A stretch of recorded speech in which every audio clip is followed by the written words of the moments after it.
आज Doubtnut app download करें। Doubtnut पर अपने सभी गणित, रसायन विज्ञान, भौतिक विज्ञान और जीव विज्ञान के डाउट्स का करो सफाया।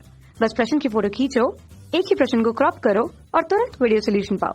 अभी डाउनलोड करें। हेलो एवरीवन, हमारा प्रश्न है किसी निश्चित प्राणी जाति में समष्टि घनत्व nt एवं समष्टि वृद्धि दर r is equal to n plus n t plus 1 upon nt के मध्य संबंध को नीचे दर्शाया गया है। ठीक है, ये इनका ग्राफ है। यहाँ पर ये वृद्धि दर को प्रदर्शित कर रहा है, ये घनत्व, और ये 3 पॉइंट्स दिए गए हैं। उन उपयुक्त समष्टि वृद्धि पैटर्न को नीचे दिए गए ग्राफ से चुनिए जो तब प्राप्त होते हैं जब ऊपर दिए गए ग्राफ में समष्टि घनत्व 1 से 3 पर है, यानी कि पहला, दूसरा और तीसरा, थर्ड पॉइंट, सेकंड पॉइंट और फर्स्ट पॉइंट पर है। ध्यान रहे कि ए से डी यानी कि ए बी सी डी जो हमारे विकल्प है, ये जो ग्राफ है, इनमें वाई अक्ष आपेक्षित घनत्व है। ठीक है, जो वाई अक्ष है ये क्या है? ये आपेक्षिक घनत्व है। क्या है ये? आपेक्षिक घनत्व है, जिसकी चित्र में परम घनत्व से तुलना नहीं की जा सकती है। ठीक है, और हमें बताना है कि हमारे कौन सा विकल्प हमारा सही उत्तर होगा। विकल्प पहला, विकल्प दूसरा, विकल्प तीसरा, विकल्प चौथा। ठीक है, ये हमारे विकल्प है। हमें बताना है कि इसमें से कौन सा सही उत्तर होगा। ठीक, तो सबसे पहले देख लेते हैं कि ये जो प्रश्न में क्या क्या दिया गया है। प्रश्न में एंटी दिया गया है। एंटी क्या है? समष्टि घनत्व। क्या है? समष्टि घनत्व यानी कि जनसंख्या घनत्व। और जो वृद्धि दर दी गई है, वृद्धि दर आर दिया गया। ठीक है, इसमें क्या दिया गया है? इसमें संबंध दिया गया है, इनके बीच में एक संबंध दिया गया है। R is equal to n plus t plus 1 upon nt। ठीक है, ये एक समीकरण दिया गया है। इसके अनुसार हम क्या कह सकते हैं? हाँ, ये एक समीकरण दिया गया है और हमें ग्राफ देखना है। हमें ये ग्राफ देखना है और ये सारे 4 ग्राफ हमें ऑप्शंस में दे रखे हैं। Option A, option B, C and D, ये 4 ग्राफ्स हमें दे रखे हैं। हमें बताना है कि किसी पॉपुलेशन में जनसंख्या घनत्व या समष्टि घनत्व लंबे समय के लिए समान नहीं रहती है। ठीक है, और ये कैसे फ्लक्चुएट कर रही है, इसके अकॉर्डिंग हमें आंसर देना है। हमें क्या पता है? हमें पता है कि किसी भी पॉपुलेशन में जनसंख्या घनत्व, समष्टि घनत्व लंबे समय के लिए समान नहीं रह सकती है।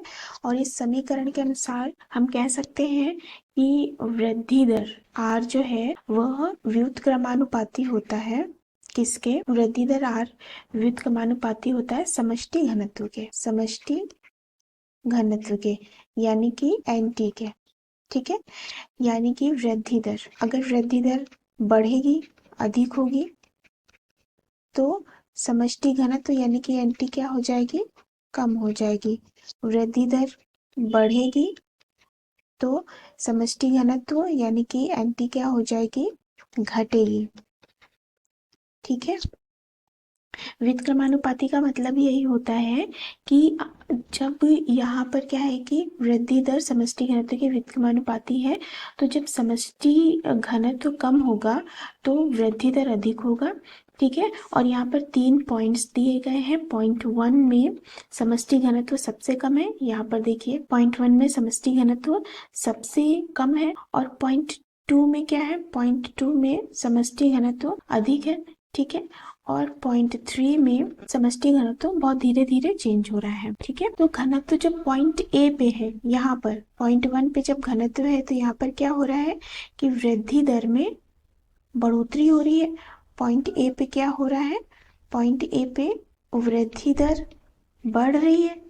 ठीक है, तो जब वृद्धि दर बढ़ रही है तो हमें जो समष्टि घनत्व होगा वो कैसा होगा? वह घटेगा। ठीक है, क्योंकि व्युत्क्रमानुपाती है, तो हमें ऐसा ग्राफ देखना है जिसमें आपेक्षिक घनत्व समय के हिसाब से घट रहा हो।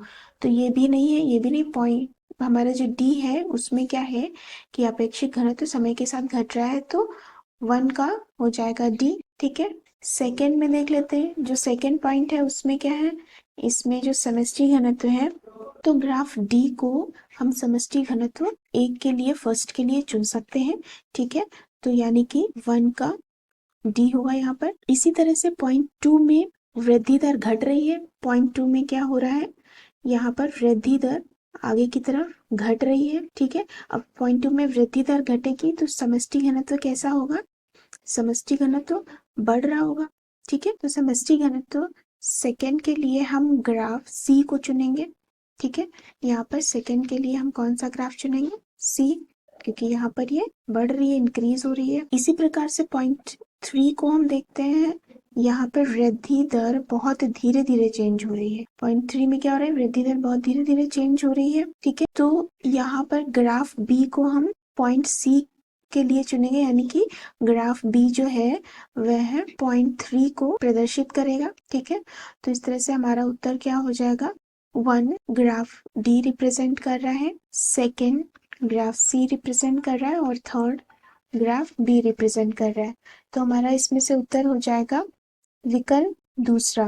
विकल्प दूसरा हमारा सही उत्तर होगा और बाकी के विकल्प हमारे गलत उत्तर हो जाएंगे। आशा करते हैं कि उत्तर आपको समझ आया होगा। वीडियो देखने के लिए धन्यवाद। कक्षा 6 से 12वीं से लेकर नीट, IIT, JEE वो एडवांस के लेवल तक 1 करोड़ से ज्यादा छात्रों का भरोसा। आज ही डाउनलोड करें डाउटनेट ऐप या व्हाट्सएप करें अपने सारे डाउट्स 8400 400 400 पर।